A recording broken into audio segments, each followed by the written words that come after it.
Bonjour à toutes, bonjour à tous. Il s'avère que je suis en avance, je ne pensais pas être en avance, arrivé au gymnase, comme ça j'ai une demi-heure d'avance. Je suis le premier surpris. Je crois que j'ai dû pédaler un peu vite sur le vélo. Donc je vais vous faire la petite vidéo que je voulais vous faire certainement demain. Voilà, est-ce que vous êtes au courant de la nouvelle campagne de Vax, c'est une campagne d'injection, on va dire promue par l'Europe, c'est-à-dire par l'OMS, c'est-à-dire par Bill Gates, tu vois. Et puis le truc, c'est que c'est l'ARN augmentée, c'est-à-dire qu'ils disent que la prote SPIC, tu vois, qui normalement, dans les premières injections, devait rester à l'endroit de l'injection, ce qui est complètement faux, puisque malgré l'interdiction, il y a quand même des médecins italiens qui ont fait des autopsies, et ils ont vu qu'effectivement la protéine se retrouvait partout dans les pieds, dans les jambes, un peu partout. Voilà, donc c'était encore un beau mensonge de plus. Donc celle-là, ce sera une injection ARNM augmentée, c'est-à-dire que la protéine Spike ira partout dans le corps. Voilà, donc comme s'il n'y avait pas assez bousillé le système immunitaire. Mais bon, on connaît le but, je ne vais pas vous le répéter, tout le monde connaît le but. Sinon, l'article 16, voilà, donc est-ce que le gouvernement actuel va tenir, s'il ne tient pas, on sait ce que ça va donner, ça va donner l'article 16. Il y a une menace, deuxième menace. La première menace, le Premier ministre actuel avait menacé Macron de retirer ses gars son groupe de la majorité présidentielle, si on peut parler de majorité. Deuxième menace, si le gouvernement est dissous,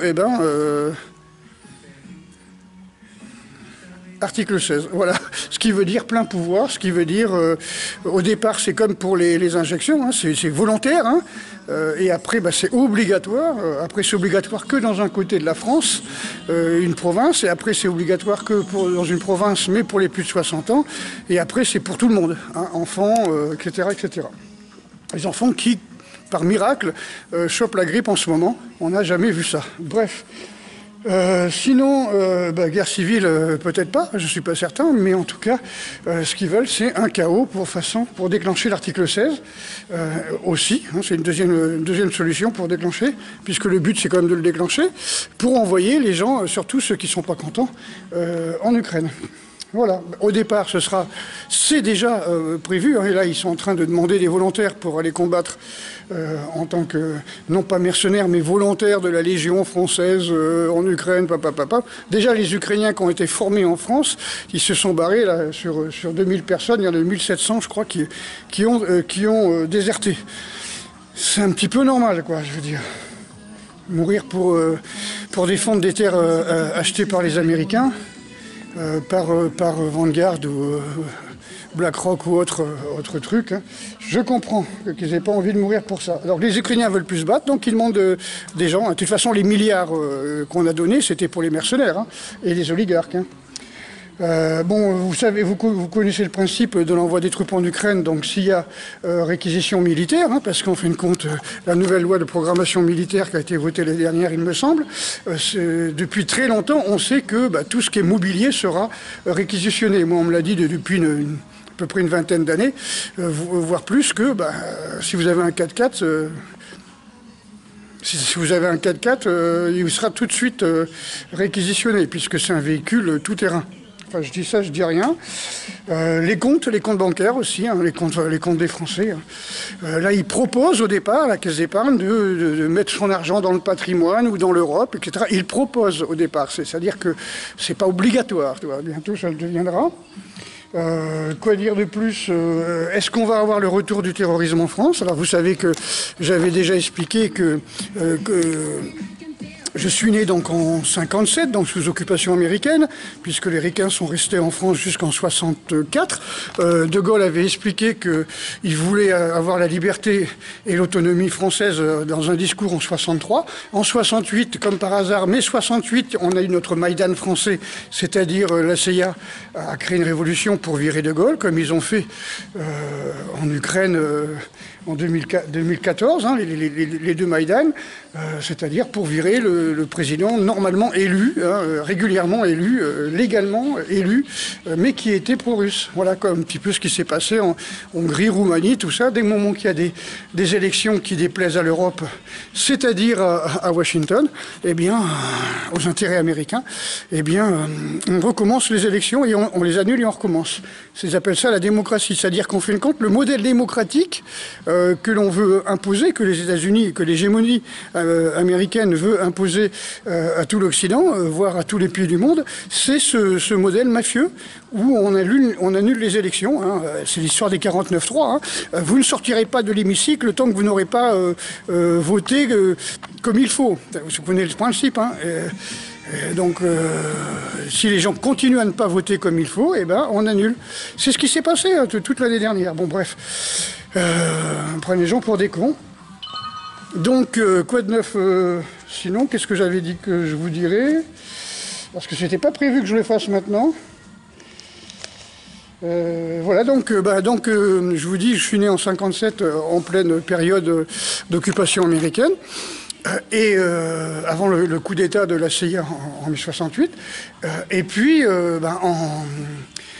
j'ai fait mon service militaire, hein, donc j'étais volontaire, infanterie de marine parachutiste, hein, ce qu'on appelle les commandos para. Et puis je me suis retrouvé dans des unités qui étaient contre les soviétiques, hein, c'est-à-dire qu'on apprenait, moi j'étais dans l'anti-char soviétique. On avait des petits papiers où on expliquait tous les véhicules soviétiques, hein, et tous les véhicules alliés, pour pas qu'on se trompe, hein, pour pas qu'on tire sur les véhicules alliés. Alors que ça soit les chars, les camions, les jeeps, etc. Nous, on tirait pas sur les avions, donc on n'était pas dans la DCA. Et puis, seconde chose, et puis à cette époque-là, bon, l'ennemi c'était le soviétique, le communisme, voilà. Et puis, en 90-91, fin de l'ère soviétique, normalement, le pacte de Varsovie étant dissous, l'OTAN aurait dû être dissous, bien sûr. C'est-à-dire qu'il y avait un équilibre entre le pacte de Varsovie et l'OTAN, donc le yin et le yang, et tout d'un coup, on en enlève un, et puis l'autre, il reste. Il y a un truc qui ne va pas, quoi. C'est pas logique. Donc, c'était les portes ouvertes pour l'hégémonie américaine, bien sûr, qui s'installait, des bases américaine un peu partout autour de la Russie. Donc l'ennemi officiellement n'est plus la Russie, n'est plus les soviétiques, ne sont plus les soviétiques. Donc attentats non-stop. Donc vous vous souvenez les attentats, on va dire Septembre Noir. Enfin il y avait quoi, l'histoire des Irlandais, les Italiens en Espagne, tu vois, le train déraillé, explosé et tout, et on retrouvait le téléphone portable du bonhomme. Bon, on va prendre les gens pour des cons. On continue, hein.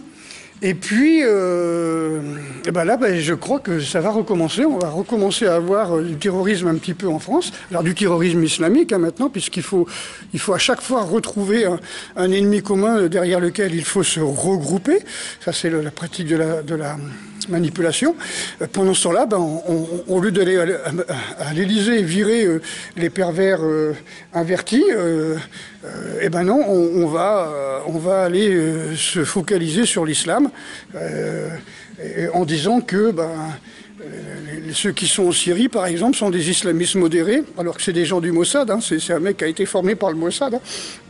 D'ailleurs, la première chose qu'il a dit, c'est aucune attaque contre Israël ne partira de la Syrie. Bon. Voilà, donc on est d'accord. Il y a magouille, hein, bon, c'est le principe du grand Israël. Hein, avec des noms, on change les noms. Hein, c'est comme l'histoire du coco. Il n'y avait plus de grippe, maintenant il y a du coco. Là, il n'y a plus de coco, mais il y a de la grippe. Bon, bientôt il y aura les islamistes attentats, mais ce ne sera pas le Mossad. Ce ne sera pas des gens faits par les Américains. Alors je vous rappelle quand même que ces groupes islamistes ont été créés par les États-Unis pour virer les Russes d'Afghanistan. Donc Al-Qaïda, ça veut dire la base, quoi. Ça veut dire les données, la base de données. Donc c'est une liste de personnes formées par la CIA sous couvert d'islamistes, de libérateurs, on va dire, islamistes, pour pouvoir virer les Russes d'Afghanistan. Donc ces gens-là ont été armés, ont été formés par la CIA, par le Mossad. D'ailleurs, quand on va dire les islamistes étaient blessés dans les combats au Liban et tout ça, ils étaient évacués direct par Israël pour aller à Tel Aviv, à l'hôpital américain. Bon, c'est déjà, tout est signé là. Hein. Voilà les amis, donc encore de la dispersion, hein. Donc il va certainement avoir des petites révolutions, des petits attentats, etc. Pour qu'on nous détourne le regard et pour dire c'est pas nous, c'est les autres. Et puis surtout, à la fin de la guerre en Russie, eh ben, il y a Zelensky qui va commencer à serrer les fesses, et puis Macron peut être viré d'une minute à l'autre. Donc s'il n'y avait pas autant de corruption, voire s'il n'avait pas autant de dossiers sous le bras, c'est pas normal qu'il reste, hein. Donc par rapport à tout ce qu'il a fait, tout ce qu'il a permis de faire, hein, les autres aussi, hein, ils ont fait la même chose, hein, puisque c'était l'OMS, c'était l'Europe, c'était Bill Gates, c'était McKinsey, donc tout le monde avait le même narratif, et tout le monde continuait à empoisonner les gens, et là ils n'ont pas fini, quoi. Ils n'ont pas fini le boulot, quoi. Il reste encore des vivants, quoi. Allez les amis, je vous souhaite quand même une bonne année. Allez, ciao, à bientôt.